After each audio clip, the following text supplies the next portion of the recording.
নমস্কার মধুসূদন বাবু, কি কেমন? ভালো ভালো সত্যজিৎ বাবু, আপনি কেমন আছেন? হ্যাঁ ভালো ভালো ভালো। কি सारा खेत में भर भर के चावल लगा रहे हैं? अरे सब माँ दुर्गा की कृपा है। हाँ कृपा तो है, तभी तो आपका मिनीकट चावल के पीछे बड़ा बड़ा कंपनी लोग भागते हैं। एक हमारा चावल है, किराना का दुकान पे बिकते हैं। सत्यजीत बाबू, हाँ। सब समय का खेल, आज मेरा है कल आपका होगा। माँ दुर्गा सबका ख्याल रखती है। अच्छा देखा होगा फिर। हाँ हाँ निश्चय, अपना ख्याल रखिएगा। धन्यवाद। देबू इधर आओ, वो देख वहां से यहाँ तक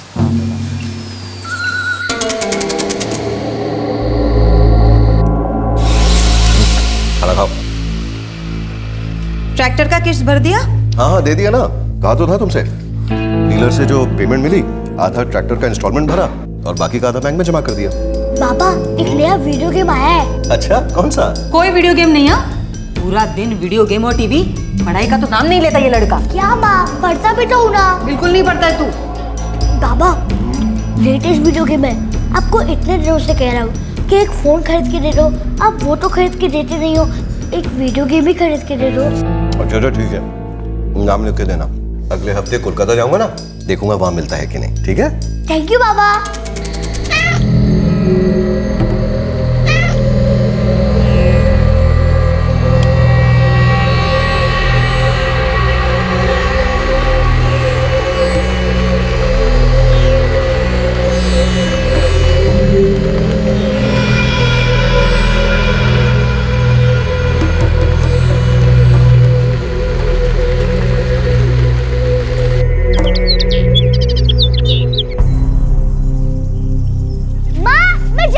दोपहर को बच्चे का नहीं बनाना। टाटा माँ।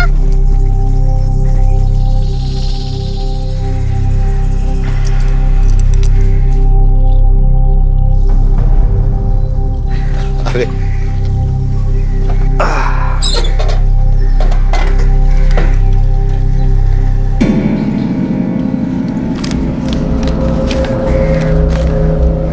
बहुत पैसा बना रहे हो मधुसूदन बाबू।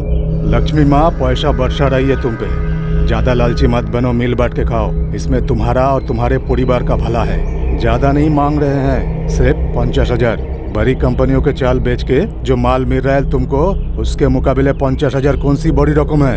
इसीलिए आज रात को 50,000 रुपया एक प्लास्टिक के थैली में डालो, अपना ट्रैक्टर के सीट के नीचे रखो और रात को 9 बजे ट्रैक्टर गाँव के बाहर वाले मंदिर के पीछे खड़ा कर दो। पैसा मिल गया तो समझो हमारा हाथ तुम्हारे सर पे है, नहीं मिला तो कहने की जरूरत नहीं। छोटा बेटा है तुम्हारा, सुंदर बीबी है, इनमें से कोई भी एक गया तो पैसा को क्या चाटोगे? एक बात का ध्यान रखना, होशियारी नहीं। मुझे बहुत डर लग रहा है। मधु मधु दे दो 50,000। धमकी है ये श्रवणी, लूट है ये। अरे जो कुछ भी हो, जान से बढ़कर तो और कुछ नहीं है ना। एक बार देंगे तो बार बार देना पड़ेगा। तुम्हें क्या लगता है वो लोग चुप बैठेंगे? पता नहीं ये लोग कौन है, नक्सली हुए तो, और उन्होंने इस चिट्ठी में जो लिखा है वो कर दिखाया तो। देखो तुम चिंता मत करो, मैं ऐसी धमकियों के सामने ना झुकने वाला नहीं।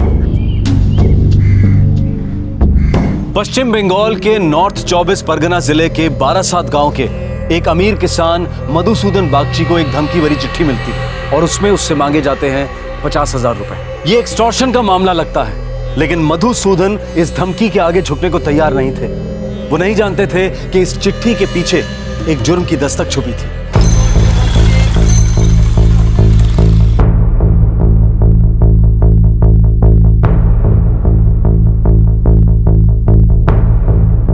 साहब ये चिट्ठी मुझे ट्रैक्टर की स्टीयरिंग पर मिली। संजीव आसपास पता करो, यहाँ कोई नक्सल मूवमेंट तो नहीं हो रही है?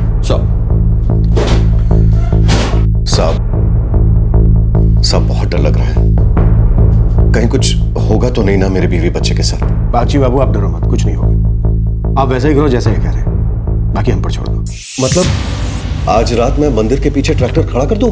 हाँ, और ट्रैक्टर की सीट के नीचे 50,000 रुपए रख दो। फिलहाल आप वैसा ही करो जैसे चिट्ठी में लिखा है। एक बार इन्हें आने दो, फिर हम देख लेंगे।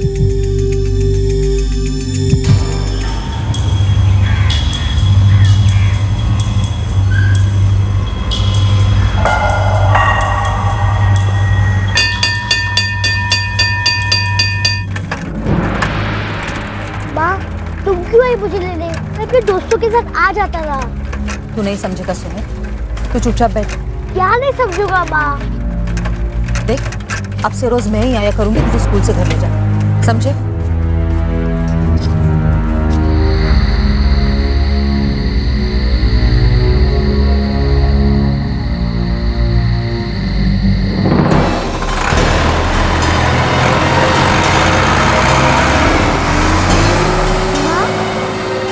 बाबा कहाँ जा रहे हैं?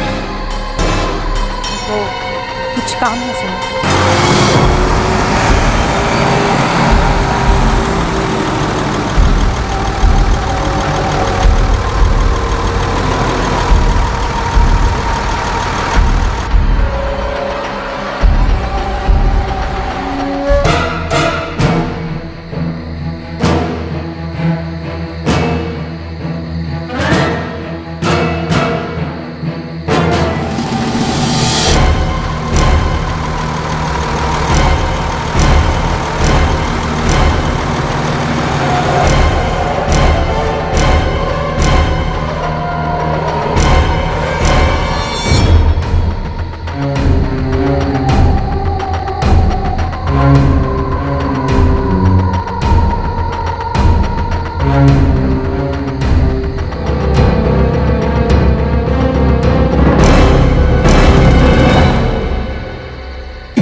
क्या हुआ? मैं मंदिर के पीछे ट्रैक्टर और पैसे दोनों छोड़ के आया हूँ। पुलिस झाड़ियों में छुपकर उनका इंतजार कर रही है।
आए नहीं साले, अगल बगल सब जगह चेक किया, कोई नक्सली मूवमेंट भी नहीं है। उन्हें खबर लग गई होगी कि हम लोग यहाँ पर हैं। धमकी दमदार थी लेकिन रुपए लेने कोई आया ही नहीं। क्या पुलिस वहां पर है ये खबर उन्हें मिल चुकी थी? क्या ये किसी की शरारत थी या फिर किसी बड़े जुर्म की दस्तक जिसे इस वक्त न पुलिस सुन पाई और ना ही मधुसूदन बागची?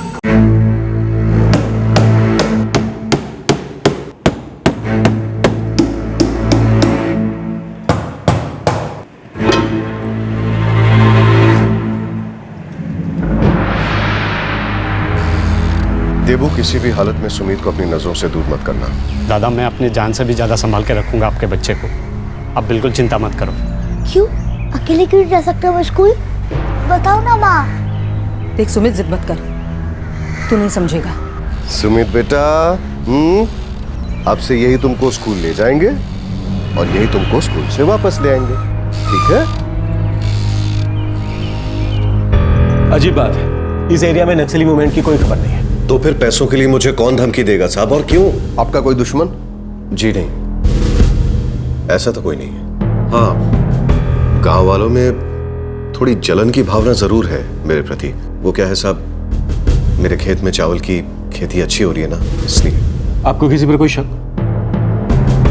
नहीं साहब, ऐसा तो कोई याद नहीं आता। ठीक है, हम जांच करते रहेंगे। मुझे लग रहा है किसी की कोई शरारत थी, आपको बस कोई परेशान करना चाहता था।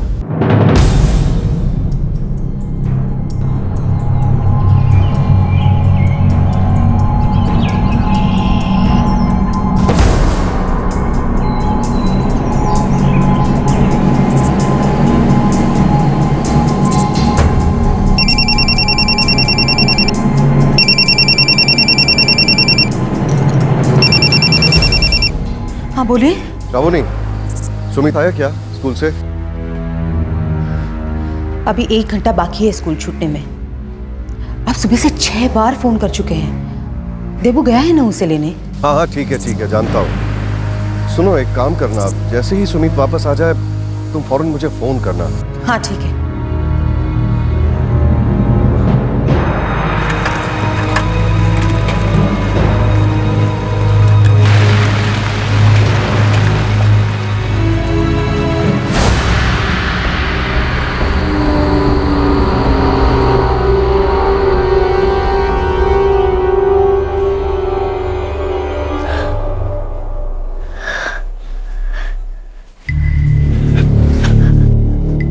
माँ, माँ,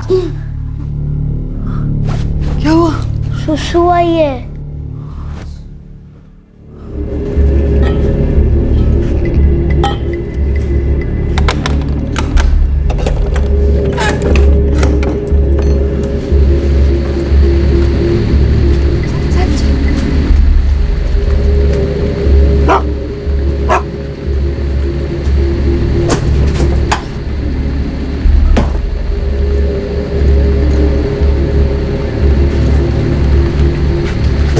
चल जल्दी चल चल।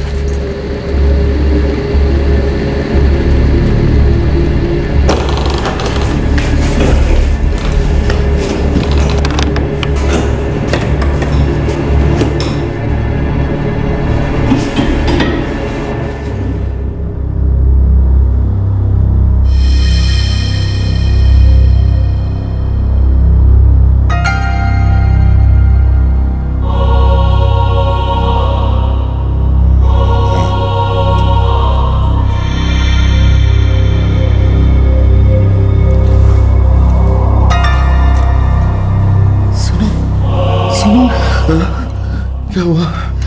डरा ही दिया था तुमने। रात में सुमित को बाहर बाथरूम के लिए ले जाने में बहुत डर लगता है। हम घर में एक टॉयलेट बनवा ले तो? हाँ ठीक है, करवा लूंगा। हाँ सो जाओ।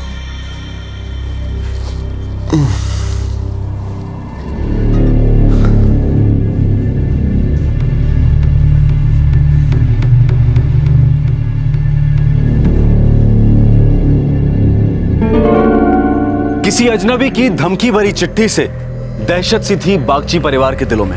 पैसे लेने कोई नहीं आया, लेकिन परिवार को डर था कि वो वापस जरूर आएंगे बदला लेने। और कुछ ऐसा ही हुआ। कुछ दिनों बाद एक रात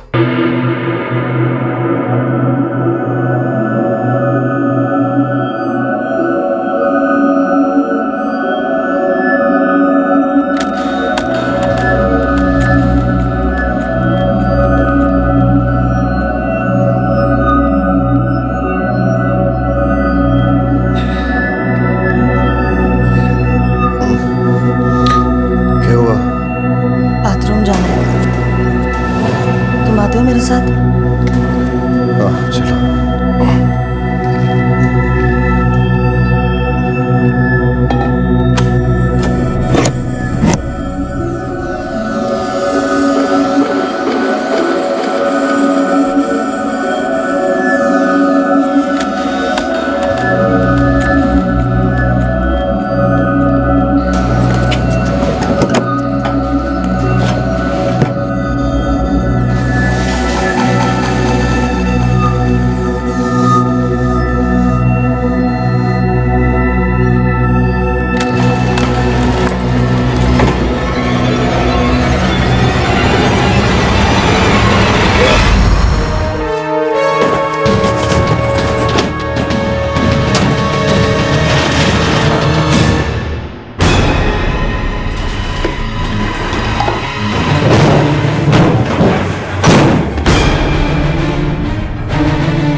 हमारी बात नहीं मानी ना मधु बाबू।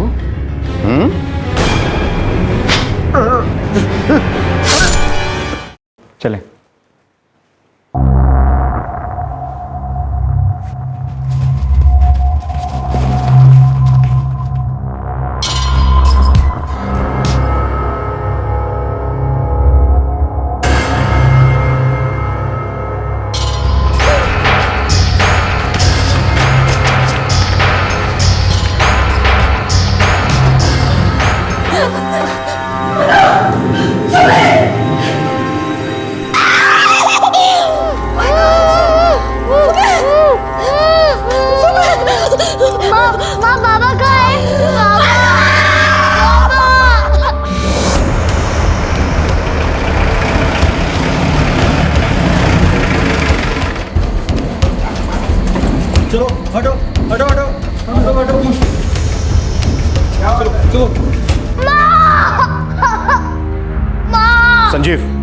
एम्बुलेंस बुलाओ जल्दी। माँ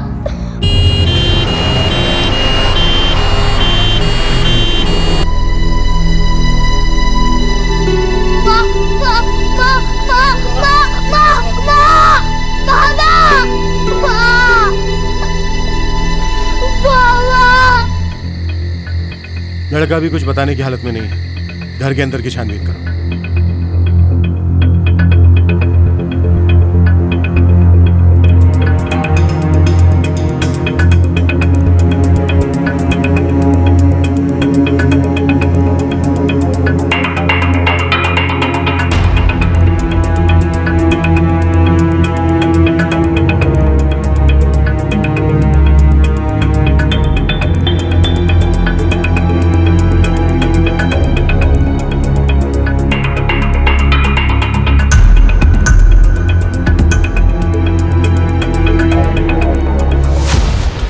सर, उस दिन की धमकी के बाद मधुसूदन बागची ने घर की सेफ्टी का काफी इंतजाम किया था। फिर भी वो लोग घर में घुस आए, वो भी बिना कोई ताला तोड़े।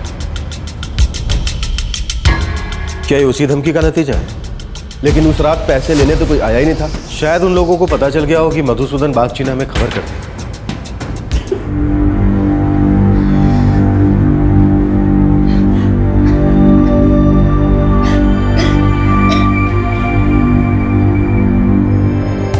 मिसेस बागची अभी भी गहरे सदमे में हैं। उन्हें मैंने ग्लूकोज का ड्रिप दे दिया है और उनके पति की लाश को भी मैंने पोस्टमार्टम के लिए भेज दिया है। सुमित बाबा रोता ही जा रहा है साहब, कुछ बोल भी नहीं रहा है। ठीक है, जब वो बोलने की हालत में आ जाए तो हमें खबर कर देना। बिल्कुल साहब। संजीव, गांव में हर तरफ नजर रखो।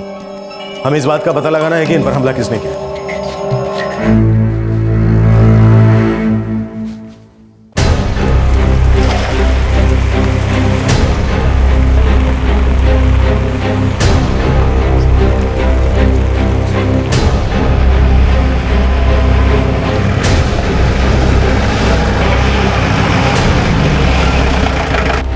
हम लोग मछुआरा है साहब। अमर नाम हरिनाथ अच्छा। और मेरा नाम गोपाल दास है साहब। साहब ये नहीं बता सकते कि वही लोग थे कि नहीं, मगर कुछ ठीक नहीं लग रहे थे साहब। सबके सब चेहरा ढककर भाग रहे थे। तुमने उन्हें कब देखा? साहब सुबह 4:30 बजे जब हम मछली पकड़ने जाते हैं साहब। हाँ साहब, हम लोग सब हर रोज इसी समय निकलते हैं।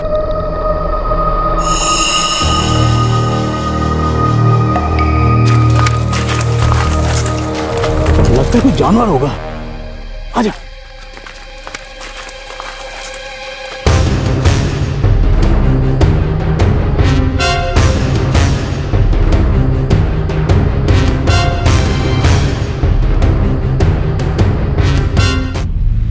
वो 6 लोग थे। हाँ साहब, 6 जन थे और सबका चेहरा ढका हुआ था। 4:30 बजे और हमें कॉल आया 4:50 मिनट, यानी कि मर्डर करने के बाद वो लोग यहीं से गुजरे। सर, बाहर सड़क पर एक ढाबा है जो सुबह जल्दी खुलता है। उन लोगों ने आगे जाने के लिए गाड़ी वहीं से पकड़ी है।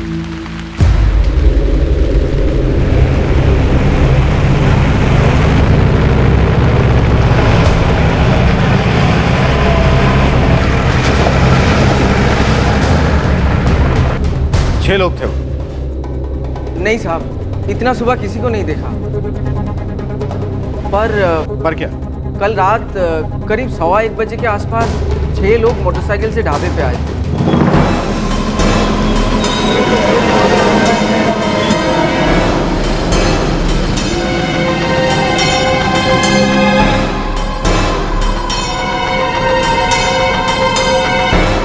फिर दारू पिया, खाना खाया और चले गए।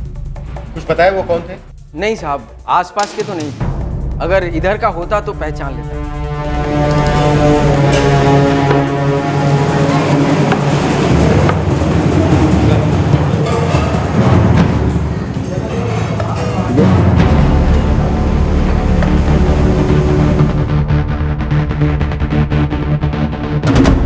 हो सकता है ये वही 6 लोग। लेकिन सर, ढाबे वाले के हिसाब से वो लोग इधर आसपास के तो नहीं थे। नक्सल मूवमेंट की अच्छे से जांच करो। हो सकता है हमारी जांच में कोई कमी रह गई।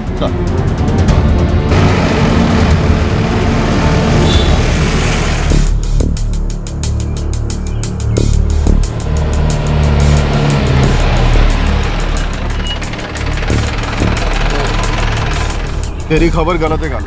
साहब, खबर गलत हो तो गोली मार दो, पर इस इलाके में नक्सली है ही नहीं। साहब, आधी अधूरी खबर आज तक नहीं लाया। और कल रात को जो हुआ ना साहब, उसमें किसी नक्सली का हाथ हो ही नहीं सकता। ऐसा भी तो हो सकता है कि बागची का खून आपसे दुश्मनी के चक्कर में हुआ हो और हम ये नक्सल एंगल में फंसे हैं। सर, मर्डर के पहले उसे धमकी दी गई थी। अगर कोई जाति दुश्मनी होती तो उसे कोई ऐसे खुलेआम धमकी क्यों देता?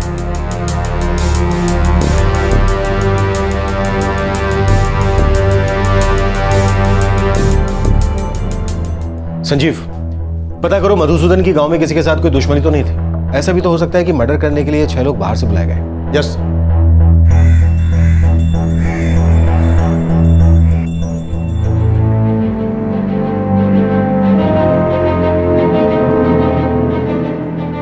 सुमित बाबा, कुछ खा लो।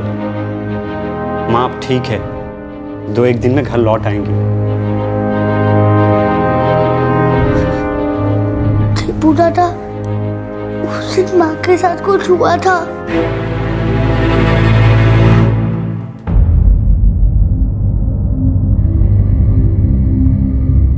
वो आपके घर में घुसे कैसे? मैं बाथरूम जाने के लिए घर से बाहर निकली। मेरे पति भी मेरे साथ थे। उस धमकी के बाद रात को बाथरूम जाने में भी बहुत डर लगता था साहब। वो 6 लोग थे।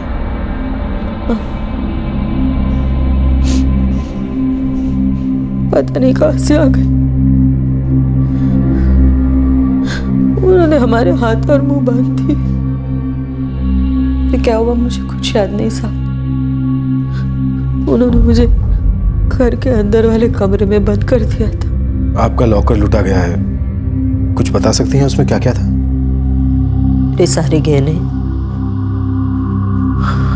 बहुत सारा सोना और लगभग 1 लाख रुपए नकद। वो लोग आपके पति का खून करके और लॉकर से सारा सामान लूटकर चले गए।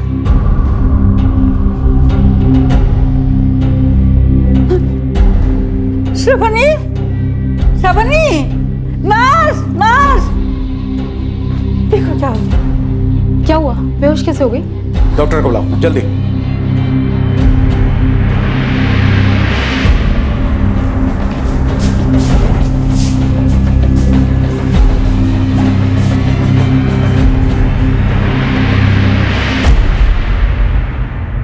साहब, मधुसूदन बागची ने अभी कुछ ही दिन पहले लोन पे एक ट्रैक्टर खरीदा था। वो पैसे वाला आदमी था। मेरे को ट्रैक्टर के लोन के लिए उसका मर्डर क्यों करेगा? हाँ, पैसे वाला तो था, यानी कि चावल की अच्छी फसल भी होती थी, खेत में जैसे सोना उगता था साहब। बागची साहब बड़ी बड़ी कंपनी को अपना चावल बेचता था। बहुत लोग इस बात से उससे जलता था। किसी का नाम बता सकता है? हेलो साहब, मैं देबू बोल रहा हूँ मधुसूदन बाबू के घर से। हाँ देबू, बोलो क्या खबर? वो सुमित बाबा बात करने लगे हैं, आपसे कुछ कहना चाहते हैं, आप जल्दी आ जाओ।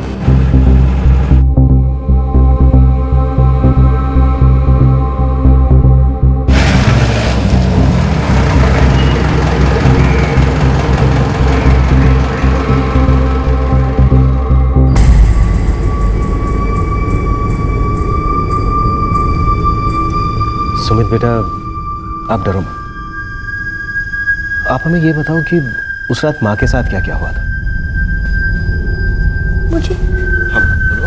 वो तो नहीं पता, लेकिन मैंने उनमें से 2 आदमियों को कुछ बात करते हुए सुना था। ये सब ठीक नहीं कर रहे हो तुम लोग। तू चुप बैठ। ये गलत है, ये ठीक नहीं कर रहे हो। अबे तेरे को नहीं करना है तो मत कर, समझा? खड़े हो जा सीधे।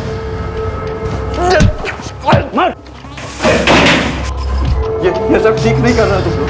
तू चुप बैठता है कि नहीं है? चुप।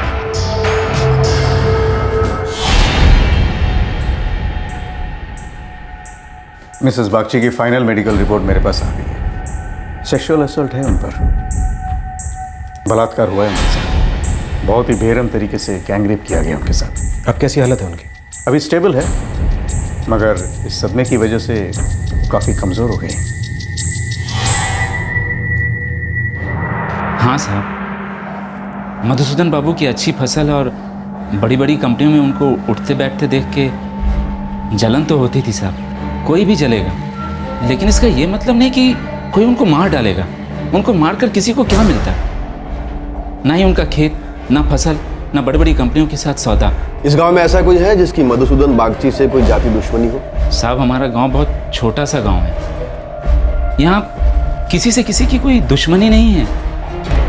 और फिर मधुसूदन बाबू तो बहुत इज्जतदार आदमी थे। सब कुछ खत्म हो गया था उस रात। मैं सदमे में थी और उस रात जो हुआ मैं किसी को बताना नहीं चाहती थी। आपने उनकी आवाज सुनी थी, क्या उनमें से किसी की ऐसी आवाज थी जिसे आप पहचानती हो? नहीं साहब, किसी को नहीं पहचानती थी। उन सबके चेहरे ढके हुए थे। क्या आपके पति की किसी के साथ दुश्मनी थी जिसकी वजह से ये हुआ हो? क्योंकि हमें पूरा यकीन है ये नक्सलवादियों का काम नहीं है। वो एक किसान थे साहब, अच्छा कमा रहे थे, और अगर उनकी किसी के साथ दुश्मनी थी भी तो उन्हें मुझे कभी कुछ नहीं बताया था।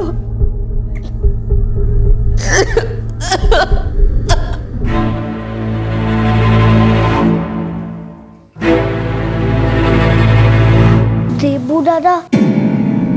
हाँ सुमित बाबा, क्या हुआ? वो जो आदमी था ना, वो जो सबको कह रहा था कि ये गलत है, वो मैं। हाँ बेटा बोलो। मैं उस आदमी को जानता हूँ। मुझे इंस्पेक्टर अंकल से बात करनी है।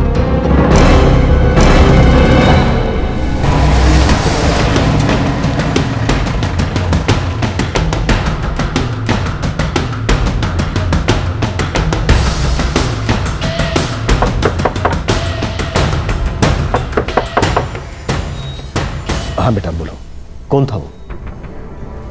नाम नहीं पता, लेकिन मैंने उसे पहले देखा है। कहाँ? बेहाला में।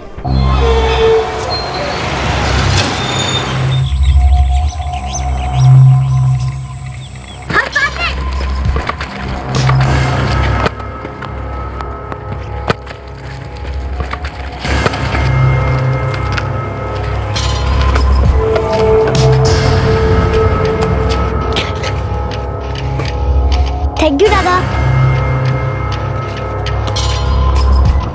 बेहाला में मेरी नानी रहती है। मेरी माँ नानी को मिलने जाती रहती है। महीने में एक बार मैं भी उनके घर जाता हूँ। वहीं पे मैंने उस आदमी को देखा था।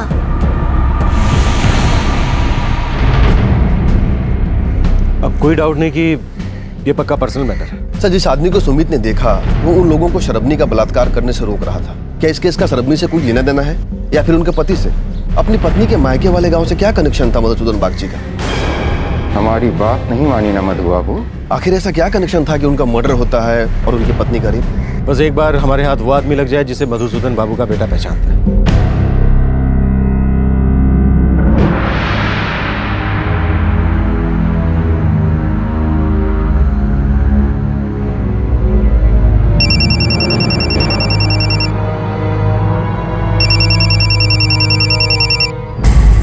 हेलो हेलो अपर्णा, वहाँ सब ठीक है ना? अमित, अमित तुम हो कहाँ? अरे वो सब छोड़ो, पहले ये बताओ वहाँ सब ठीक है कि नहीं? अमित हाल बहुत बुरा है। तुम लोगों ने क्या किया ये, और ये सब क्या हो रहा है? मैंने कुछ नहीं किया यार, कुछ नहीं किया। बात हाथ से निकल गई। मैंने उन लोगों को रोकने की बहुत कोशिश की, पर उन लोगों ने मेरी एक नहीं सुनी। देखो अमित, हालात यहाँ बहुत बुरे हैं। मैं कहूँगी तुम इन सारी चीज़ों से थोड़े दिन दूर ही रहो तो अच्छा होगा। ठीक है, मैं तुमको कुछ दिनों बाद फोन करता हूँ। ठीक है।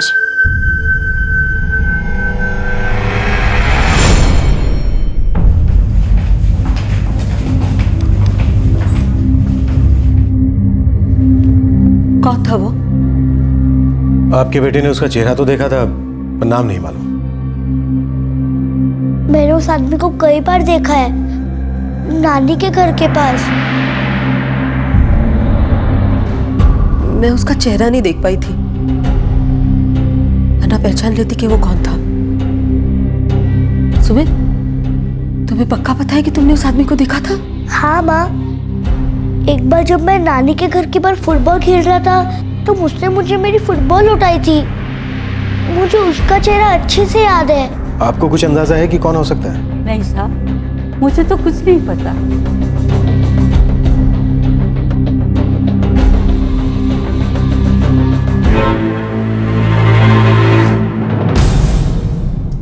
इनकी विंड पाइप पूरी तरह फट चुकी है, चाकू से वार हुआ है। बॉडी घर वालों को सौंप सकते हैं? आज शाम तक बॉडी मिल जाएगी।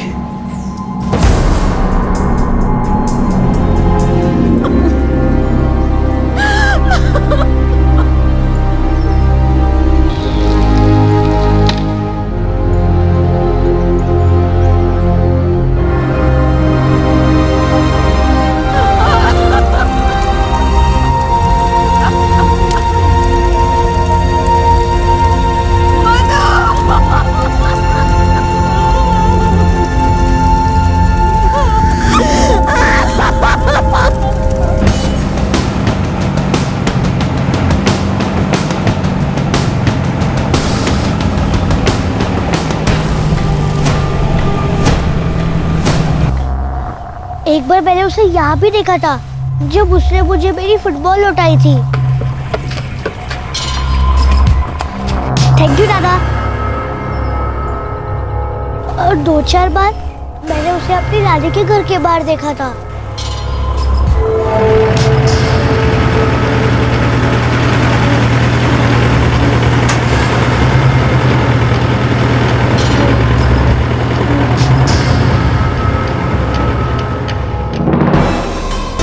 बेटा, वो ट्रैक्टर पे आता था? हाँ इंस्पेक्टर अंकल, लाल ट्रैक्टर पे। इसके पास भी ट्रैक्टर है, मतलब ये भी किसान हो सकता है। और इसी गांव का हो, इसके फुल चांसेस है। अपने खबरियों को काम पर लगा दो, पता करो ये लाल ट्रैक्टर वाला है कौन। सर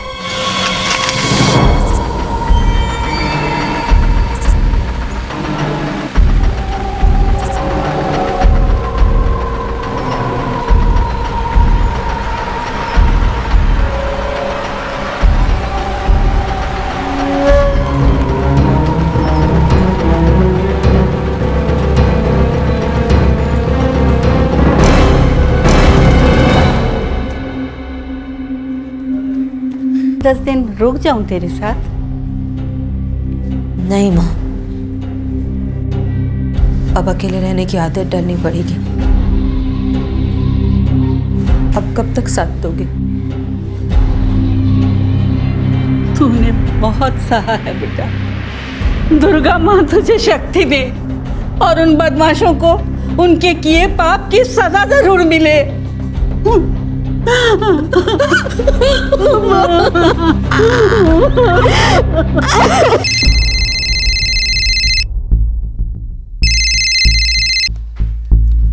हाँ मोहित्रा, बोल, क्या खबर है? साहब, इस गांव में बहुत सारे किसान हैं और ट्रैक्टर भी कईयों के पास है। लाल ट्रैक्टर कितनों के पास है? बहुतों के पास है साहब। ये बकवास खबर देने के लिए फोन घुमाया तूने? सीधे मुद्दे पे आ मोहित्रा, खबर बोल। साहब, मधुसूदन बागची का इस खबर से कोई लेना देना है कि नहीं, कुछ पक्का नहीं है। खबर क्या है? खबर यह है कि एक किसान है जो 15 जून से गांव में दिखाई नहीं दे रहा है। 15 जून, और उसी रात को बागची का फोन हुआ था। नाम बोल। अमित चंद्र सेन, इसी गांव का रहने वाला है।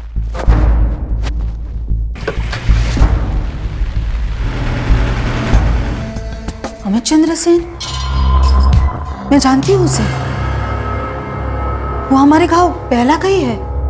अमित का घर हमारे घर से 2 गली छोड़ के ही है। अमित का आपके पति के साथ क्या रिश्ता था? कुछ भी नहीं साहब,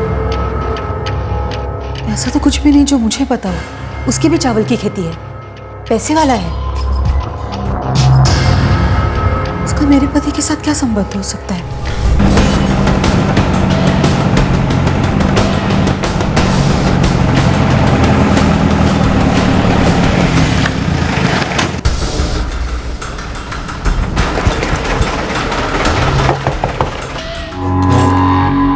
जी, अमित चंद सेन?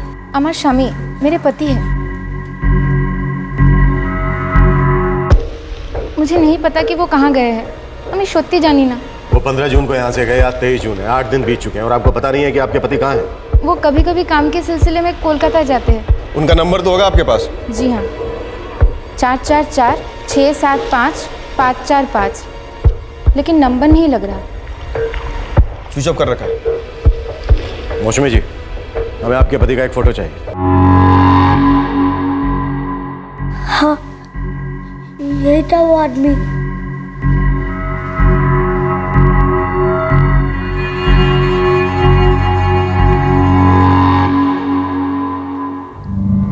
शोभनी, ठीक से सोचो, क्या कनेक्शन हो सकता है इस अमित का आपके पति से? क्योंकि बाकी लोगों को आप पर हमला करने से रोक रहा था। ये सब करने नहीं आए हमें। अगर इसको नहीं करना है तो इसको दूसरे कमरे में लेकर जाओ। ये सब ठीक नहीं कर रहा। देखो, जाहिर सी बात है, अमित आपको, आपकी माँ को जानता था, इसलिए वो नहीं चाहता था कि जो आपके साथ हुआ वो हो। वो उन लोगों को रोक नहीं पाया, एक जुर्म में शामिल नहीं, पर आपके पति के मर्डर में तो वो बाकी लोगों के साथ था। मैं सच कह रही हूँ साहब, मेरे तो कुछ समझ में नहीं आ रहा है। मुझे कुछ नहीं पता कि मेरे पति का इस आदमी के साथ क्या संबंध था और इसने मेरे पति को क्यों मारा। मुझे कुछ नहीं पता साहब। वारदात की रात जिस आदमी को सुमित ने देखा वो था श्रबनी के गांव का एक किसान अमित चंद्र सेन। पुलिस मुजरिम के नाम तक तो पहुंच चुकी थी, लेकिन अभी भी खून का मकसद समझ में नहीं आ रहा था। आखिर मधुसूदन बागची के परिवार पर इतनी बेरहमी से हमला किया क्यों गया, ये गुत्थी सुलझनी बाकी थी। सर, अमित का फोन अभी भी बंद आ रहा है। वैसे उसके घर पे पुलिस वाले सादे कपड़े में तैनात कर दिए गए। मधुसूदन के फोन रिकॉर्ड से इस आदमी के बारे में कुछ पता चला? नहीं सर, उन दोनों के बीच में कोई भी कनेक्शन नहीं मिला। मैंने बेहाला पुलिस स्टेशन और उसके आसपास के सारे पुलिस स्टेशन में पता किया है। किसी भी पुलिस स्टेशन में अमित चंद्र सेन के नाम से कोई भी क्रिमिनल रिकॉर्ड नहीं है। और सर, ये अमित ही था जिसने उन 5 लोगों को श्रबनी का बलात्कार करने से रोकने की कोशिश की थी। हो सकता है उनका मकसद हो मधुसूदन को मारना और घर ढूंढना। बाकी जो भी हुआ बस उस वक्त हो गया, उसकी कोई प्लानिंग नहीं होगी। अमित के फोन रिकॉर्ड्स मिले? कल सुबह तक आ जाएंगे सर। कुछ तो कनेक्शन होना चाहिए बंधु। वो 5 लोग थे, क्या उनकी मधुसूदन के साथ कोई पुरानी दुश्मनी थी और अमित ने सिर्फ उनका साथ दिया? पर क्यों? ये केस तो एक पहेली बनता जा रहा है।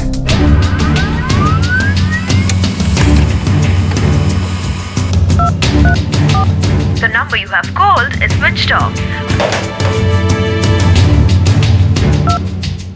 যে নম্বরটি আপনি ডায়াল করেছেন সেটি এখন বন্ধ রয়েছে।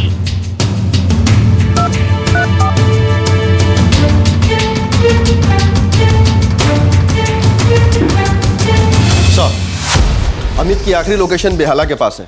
मतलब जुर्म करने के बाद वो अपने गांव लौटा था? हाँ सर। और एक बात, अमित के फोन रिकॉर्ड से पता चला है कि पिछले 1 महीने से वो कुछ नंबर्स पे लगातार फोन करता आ रहा है। 444-890-394, 444-762-134, 444-098-789, 444-769-823, 444-768-989। 5 नंबर। मतलब इस जुर्म में अमित के साथ 5 लोग और भी शामिल थे। कौन थे 5? पंकज चौधरी, श्यामल दास गुप्ता, नारायण देव, रंजन बसु और कमल घोष। इनकी कोई क्रिमिनल हिस्ट्री? 5 के 5 हिस्ट्री शीटर है सर। हमने आसपास के सारे पुलिस स्टेशन में पता किया है। पंकज चौधरी और श्यामल दास गुप्ता के नाम चंद्रपुर पुलिस स्टेशन में दर्ज है। नारायण देव और रंजन बसु, इन दोनों के नाम रायगाछी पुलिस स्टेशन में दर्ज है। और कमल घोष का रिकॉर्ड बिराती पुलिस स्टेशन में है। बाराजात, बेहाला, चंदपुर, बेराती, रायगाछी, इन 5 कड़ियों को जोड़ने वाली कड़ी कौन सी है? सर, वो तो पता नहीं चल पा रहा है, लेकिन एक नंबर है 444-123-435। इस नंबर पर अमित ने पिछले 3 महीने से लगातार कॉल किया है। अभी ये नंबर बंद है, लेकिन इस पर आखिरी कॉल वारदात के कुछ दिन पहले 8 जून को किए गए थे। और सबसे कमाल की बात यह है सर कि ये नंबर अमित चंद्र सेन के नाम पर ही रजिस्टर्ड है। अमित अपने ही नंबर पर 3 महीने में इतने फोन क्यों करेगा? सर, साफ है, अमित ने यह नंबर लिया अपने नाम पर जरूर है, लेकिन इसका इस्तेमाल कोई और कर रहा है। और सबसे चौंकाने वाली बात यह है सर कि इस नंबर पे जब भी बात की गई है उसका लोकेशन बारासात में पाया गया, वो भी मधुसूदन बागची का घर।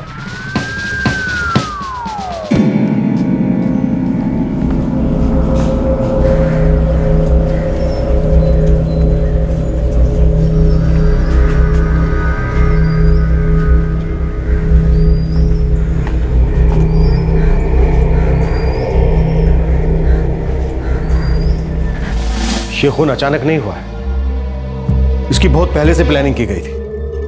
और इस खून में घर के अंदर का ही कोई शामिल है। श्रबनी,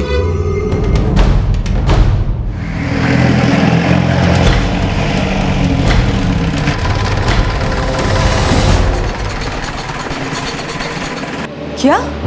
जी, पिछले 3 महीने से अमित चंद्र सेन आप ही के घर के अंदर किसी से बात कर रहा था। आप कहना क्या चाहते हैं? ये वारदात अचानक नहीं हुई, आप ही के घर का कोई इसमें शामिल है। मेरे तो कुछ समझ में नहीं आ रहा है साहब।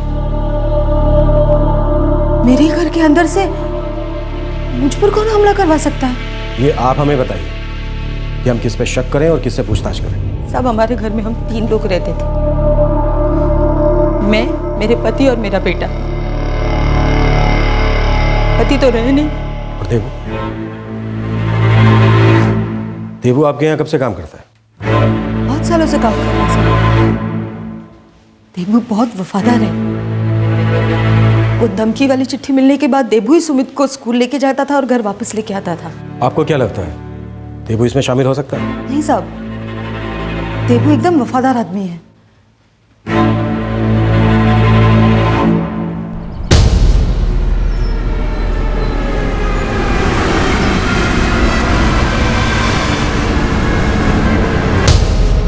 कोई तो है जिसकी वफादारी पर शक किया जाना चाहिए। किसी ने तो घर में रहकर परिवार के साथ धोखा किया है। सर, अमित जिस नंबर पे कॉल करता था, सिम उसने खरीदा था, लेकिन वो फोन किसी न किसी के पास तो होगा। हो सके अभी भी यूज में हो और ये फोन ही हमारी गुत्थी सुलझा दे। इस फोन का IMEI नंबर ट्रैक करो, हो सकता है 3 बैठ जाए। सर,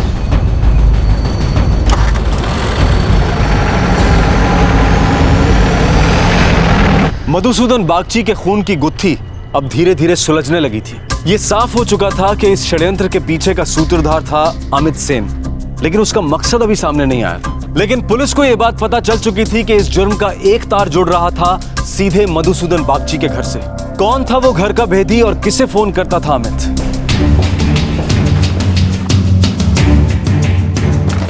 सर, अमित सेन के कॉल्स अपर्णा दत्ता नाम की औरत के फोन पर आते थे। ये अपर्णा दत्ता कौन है? बेहाला में रहती है, अमित के घर के पास। श्रवणी के मैके में? अपर्णा दत्ता? वो तो मेरी सहेली है साहब, वो भी मेरे गांव की ही है। वो अक्सर यहाँ आती रहती थी? हाँ, अक्सर आती थी। आपके पति की मौत के बाद वो यहाँ नहीं आई? उसका फोन आया था, वो कहीं बाहर गई है। आपके पति के साथ उसका कोई संबंध था? नहीं साहब। Thank you. श्रवणी, ये अपर्णा इस सब से कैसे जुड़ी है? पुलिस इसका नाम क्यों ले रही है? मुझे क्या पता माँ, पुलिस उसका नाम क्यों ले रही है।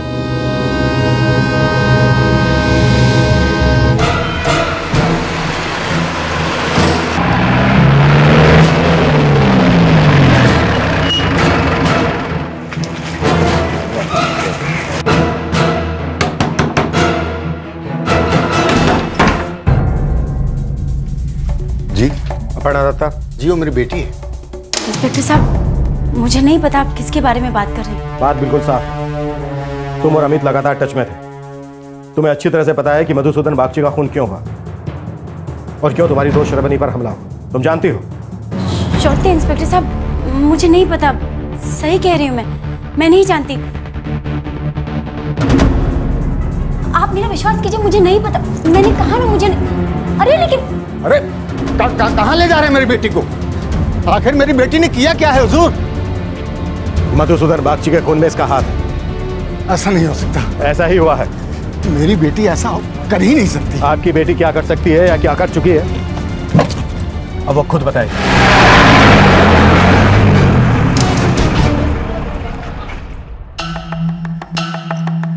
तुम खुद बोलोगी? ये सारा कच्चा चिट्टा मैं खोलूं?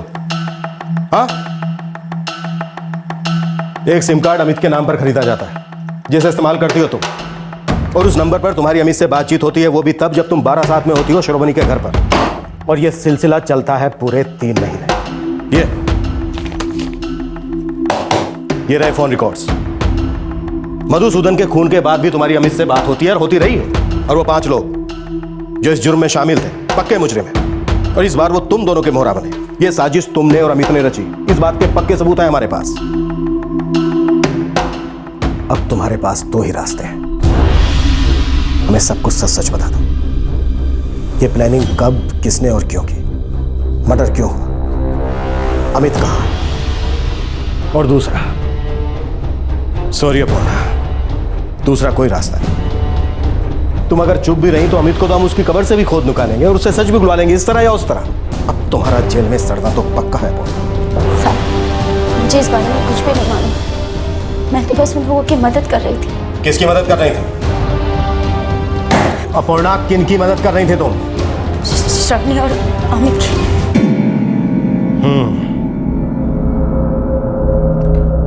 श्रवणी पर तो मुझे पहले से ही शक हो रहा था। चलो अब तुम ही सुना दो फुल स्टोरी, हमारा टाइम भी बचेगा। जल्दी। साहब, पिछले कुछ सालों से श्रवणी गांव आया करती थी अपनी माँ की देखभाल करने के लिए। फिर?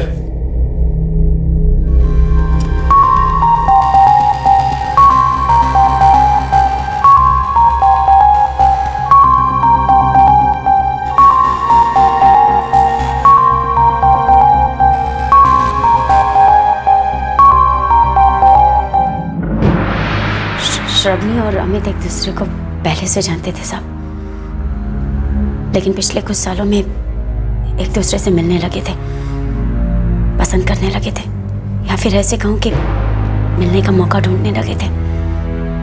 सुमित की छुट्टियां होते ही श्रवणी पहला आ जाती थी और कुछ ज्यादा ही रुकती थी। उसकी माँ अकेली रहती थी तो माँ का भी ख्याल रखती थी और अमित से भी मिल लेती थी।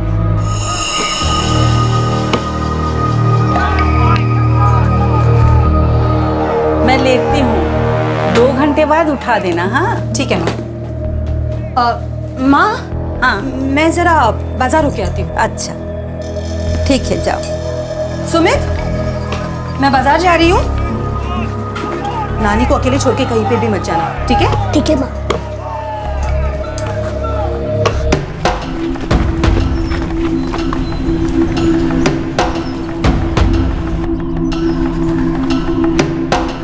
सुनो, मेरे पास 2 घंटे हैं।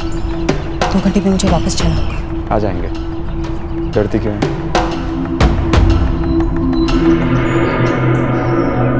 बात इस हद तक आगे बढ़ी साहब कि वो दोनों एक दूसरे के बिना रहना ही नहीं चाहते थे। मैं अपनी पत्नी को छोड़ दूंगा श्रवणी, लेकिन मेरे लिए इतना आसान नहीं है अमित। मेरा एक बेटा भी है। जी पाओगी मेरे बिना तो?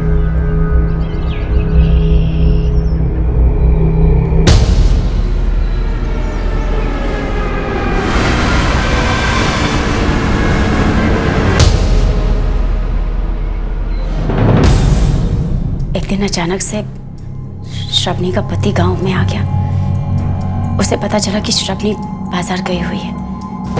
वो भी बाजार की ओर चल पड़ा और उसने श्रवणी और अमित को साथ खेत में देख लिया।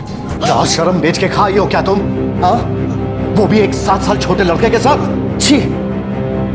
अरे 11 साल के बेटे की माँ हो, इतना तो होश होना चाहिए था तुम्हें। अरे ऐसा क्या जवाब चढ़ा प्यार का कि फिसल गई तुम? मुझसे गलती हो गई, मुझे माफ कर दो। माफ कर दो तुम्हें? सुनो, आज के बाद इस घर से निकलना तुम्हारा बंद। अपनी माँ के घर भी नहीं जाओगी।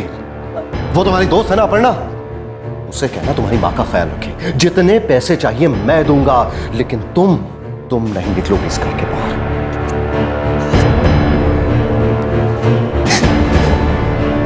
और हाँ, ये मत समझना कि मैं सब कुछ भूल के माफ कर दूंगा तुम्हें। अगर दोबारा उस आदमी के साथ तुमने संबंध बनाया तो बहुत बुरा अंजाम होगा। बेशर्म, अपनी इज्जत तो लुटा के आई हो, पर इस गांव में मेरी एक इज्जत है, एक नाम है मेरा। इसीलिए समझा रहा हूं, अपनी हद में रहो।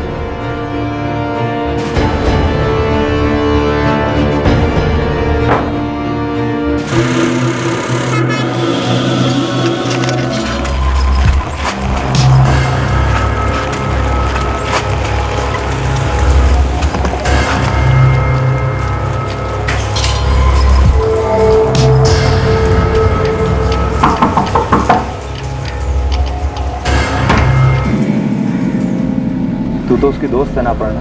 देख, हमें दोस्त हूँ इसीलिए कह रही। तू भी शादीशुदा है, वो भी शादीशुदा है, उसका एक बच्चा है। मेरी बात मान, उसकी जिंदगी बर्बाद मत कर, भूल जा। और मेरा प्यार? मैं उससे बहुत प्यार करता हूँ यार। तेरे प्यार करने की वजह से उसका पति थोड़ी ना उसे छोड़ देगा। प्यार करता हूँ। अपर्णा, तू मदद करे ना तो कुछ हो सकता है। क्या हो सकता है? मैं क्या कर सकती हूँ अमित? रवनी का पति उसे घर से बाहर नहीं जाने दे रहा है। तू उसकी दोस्त है, माँ का ख्याल रखती है, तू उसके घर जा सकती है। और इससे क्या होगा?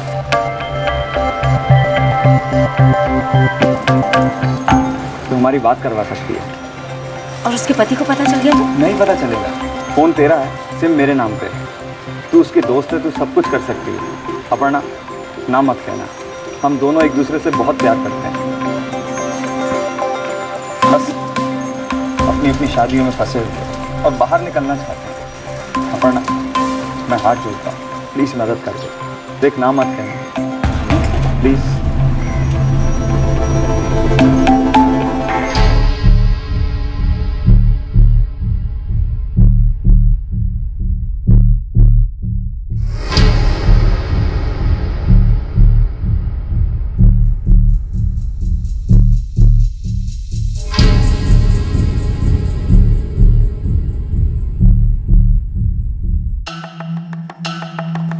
और तुमने उन दोनों के बीच बातचीत का चैनल खोल दिया। श्रावणी के घर आती जाती रही, तुम पर कौन शक करता है ना? अब तुम ये बताओ कि मर्डर की प्लानिंग कैसे हुई और तुम्हारा क्या रोल था इसमें? नहीं साहब, मर्डर के बारे में मुझे कुछ नहीं पता। मैं तो बस दोनों के आपस में फोन पर बात करवाया करती थी। मुझे तो सब मर्डर हो जाने के बाद पता चला, और जब पता चला तो मैं बहुत डर गई थी साहब। मुझे पता था कि मैं भी फंसूंगी इसमें, इसलिए मैं श्रावणी से मिलने भी नहीं आई। इस वक्त अमित कहाँ है? मुझे नहीं पता साहब। झूठ बोल रही हो तुम अच्छी तरह से जानती हो कि अमित इस वक्त कहाँ छुपा है। ये देखो, तुम अमित से बात करती रही, उसका कई बार कॉल आया तुम्हारे नंबर पर, अलग अलग नंबरों से, वो सारे नंबर स्विच ऑफ, और हमें पूरा यकीन है कि वो सारे कॉल्स और नंबर अमित के। देखो अपर्णा, हमें अमित चाहिए किसी भी कीमत पर। श्रावणी को तो हम देख लेंगे, और फंसोगी तुम भी। 4-5 साल की तो पक्की। अब तुम्हारे पास दूसरा कोई रास्ता नहीं है। अमित को फोन लगाओ और उससे कहो कि तुम उससे मिलना चाहती हो अभी।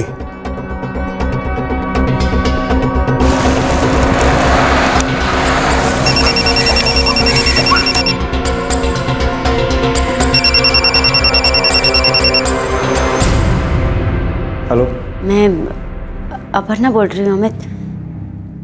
तुमसे मिलना चाहती हूँ। क्या हुआ, सब ठीक है ना? हाँ, सब ठीक है अमित। पुलिस को लगता है कि हमला किसी गैंग ने किया था।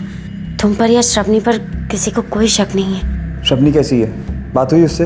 हाँ ठीक है, एक बार जैसे तैसे बात हो गई थी। उसने एक चिट्ठी दी है, तुमको देना है। ठीक है, वो बेहाला के बाहर वाला खेत जानती है मेरा, तू वहाँ आ जा। कितने बजे? ये कोई 4 बजे आ जा। ठीक है।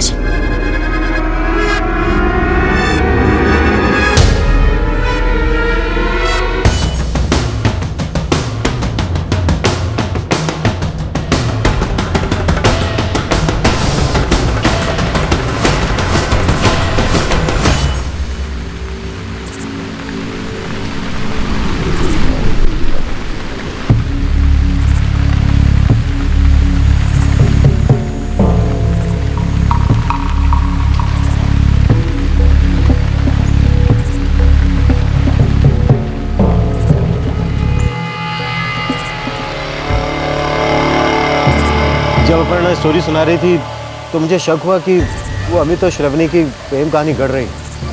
लेकिन जैसे ही अमित ने चिट्ठी की बात सुनते ही हाँ बोला, मैं समझ गया कि वो झूठ नहीं बोल रही थी। अजीब दुनिया है। कोई पत्नी अपने पति को रास्ते से हटाने के लिए इस हद तक भी जा सकती है। संजीव,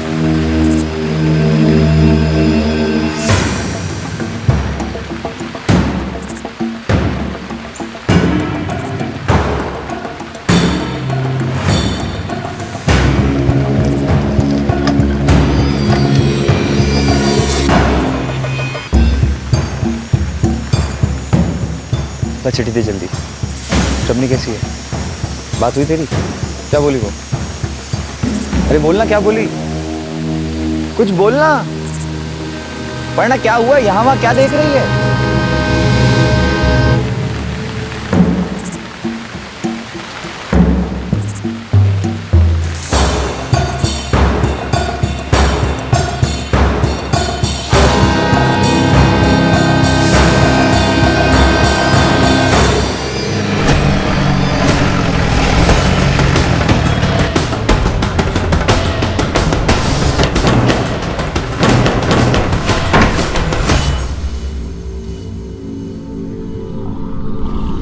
श्रवणी बागची, तुम्हारा प्लान पूरी तरह कामयाब हो जाता अगर उस रात तुम्हारे बेटे सुमित ने उस अमित को पहचान न लिया होता।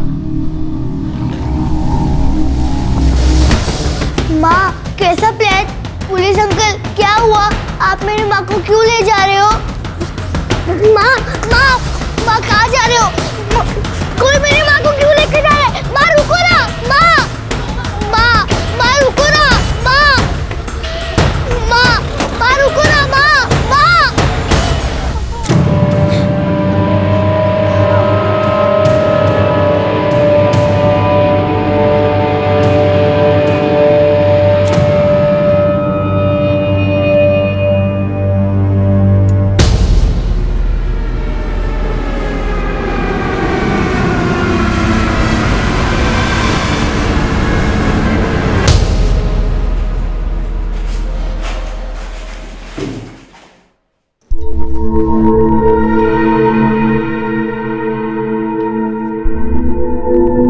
धमकी भरी चिट्ठी, 50,000 रुपए की मांग, ये सब मधुसूदन को रास्ते से हटाने के असली प्लान को छुपाने का एक तरीका था।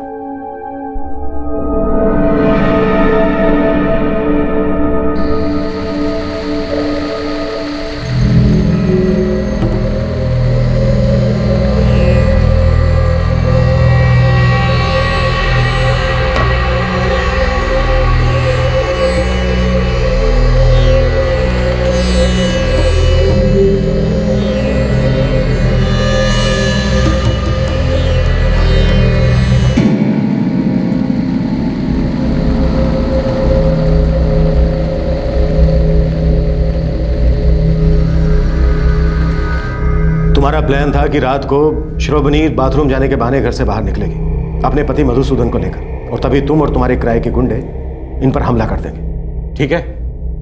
समझने में मैंने कोई गलती तो नहीं की ना? ठीक है। श्रवणी, गलत मत समझना मुझको। एक दूसरे के साथ रहना है तो यही एक रास्ता है। समझ रही हूँ। तो फिर 15 की रात 2:30 बजे से बाहर लेकर आ जाना, हम लोग वहीं राह देख रहे होंगे। ठीक है। कैसे भी करके मधुसूदन को बस अपने साथ ले आना, उसे लगना नहीं चाहिए कि तुम इसमें शामिल हो, बाकी मैं संभाल लूंगा।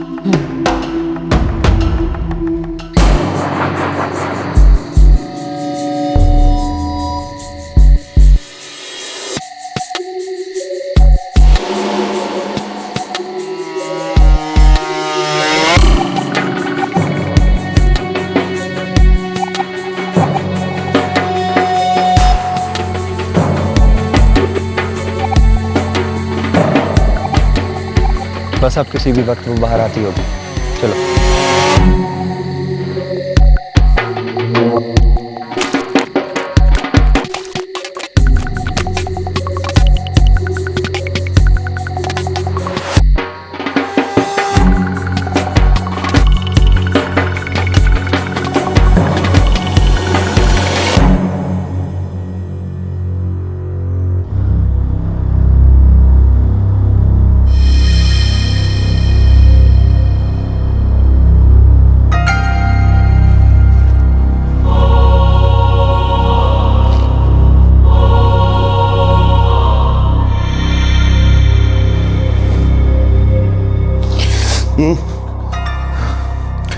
क्या हो गया?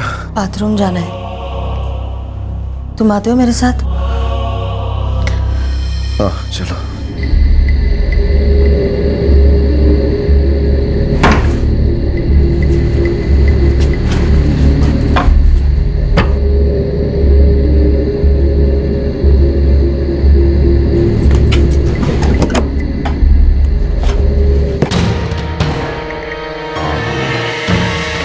जैसे ही श्रवणी बाथरूम से बाहर आएगी, दोनों को दबोच लें।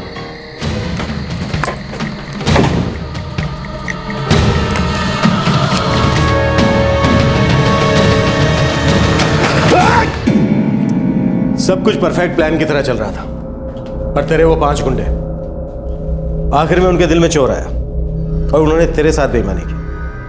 मधुसूदन का खून करने के बाद उन्होंने श्रवणी को अपना शिकार बनाया।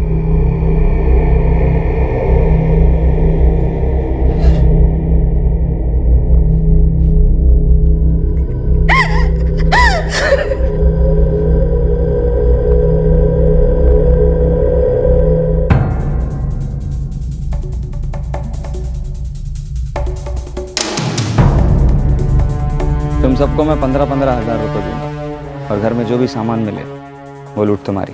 मुझे बस मधुसूदन बागची को अपने रास्ते से हटाना है। ठीक है, बोलो काम कब तमाम करना है?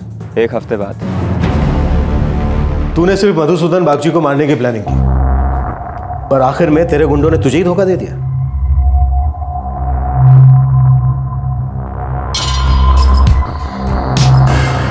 अबे कमीने, मैंने तुझ पे भरोसा किया पर तूने मेरे साथ गद्दारी की। मैं उस औरत से शादी करने वाला था, उससे प्यार करता हूं।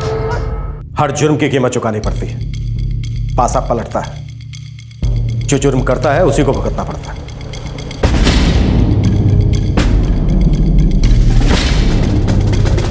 एक अवैध संबंध जिसने जन्म दिया जुर्म की साजिश को। बड़ी चतुराई से सब कुछ प्लान किया गया। पहले एक धमकी भरी चिट्ठी आई जिसमें की गई एक बड़ी रकम की मांग। वो रकम जिसे लेने कोई नहीं आया, ताकि बाद में ऐसा लगे कि ये काम किसी फिरौती मांगने वाले गिरोह का काम था, जबकि इस अपराध का सिर्फ एक ही मकसद था। शादी के दायरे में फंसी एक औरत अपने पति को रास्ते से हटाना चाहती थी, लेकिन जिन मुजरिमों को इस साजिश में किराए पर लाया गया उन्होंने अंजाम दिया एक और घिनौने अपराध को। ये जुर्म शायद अंधेरे में ही रह जाता अगर मधुसूदन का बेटा एक हमलावर को पहचान न लेता। वो 5 हिस्ट्री शीटर जो इस जुर्म में शामिल थे, श्रवणी और अमित के हिरासत में लिए जाने के कुछ ही दिनों बाद पकड़े गए। उन 5 लोगों को आईपीसी की धारा 396 के तहत खून और डकैती और आईपीसी की धारा 376 सबसेक्शन 2 के तहत सामूहिक बलात्कार के लिए हिरासत में लिया गया है। अमित और श्रवणी पर आईपीसी की धारा 396 यानी कि खून और डकैती और आईपीसी की धारा 120B यानी कि क्रिमिनल कॉन्स्पिरेसी के तहत चार्जेस लगाए गए हैं। इस केस की चार्जशीट कोर्ट में दाखिल कर दी गई है और सारे गुनहगार इस वक्त न्यायिक हिरासत में हैं। अमित और श्रवणी की जमानत की अपील नामंजूर कर दी गई है और इस वक्त ये केस अदालत में जारी है। क्राइम नेवर पेज, जुर्म कभी नहीं फलता। हर जुर्म ये साबित करता है कि कीमत चुकानी ही पड़ती है, लेकिन गुनाह के दलदल में उतरने वाला हर शख्स इसी गलतफहमी में जीता है कि उसकी प्लानिंग परफेक्ट है। आपसे फिर मुलाकात होगी क्राइम पेट्रोल दस्तक में एक और नए केस के साथ। तब तक अपना ख्याल रखें, सुरक्षित रहें और याद रखें, अगर आप किसी भी रिश्ते के दायरे से बाहर निकलना चाहते हैं तो उसके लिए सही रास्ता चुनें, न कि क्राइम का रास्ता, बिकॉज क्राइम नेवर पेज। जय। इस तरह के और भी एपिसोड देखने के लिए हमारे चैनल को सब्सक्राइब करें और बेल आइकन दबाना ना भूलें।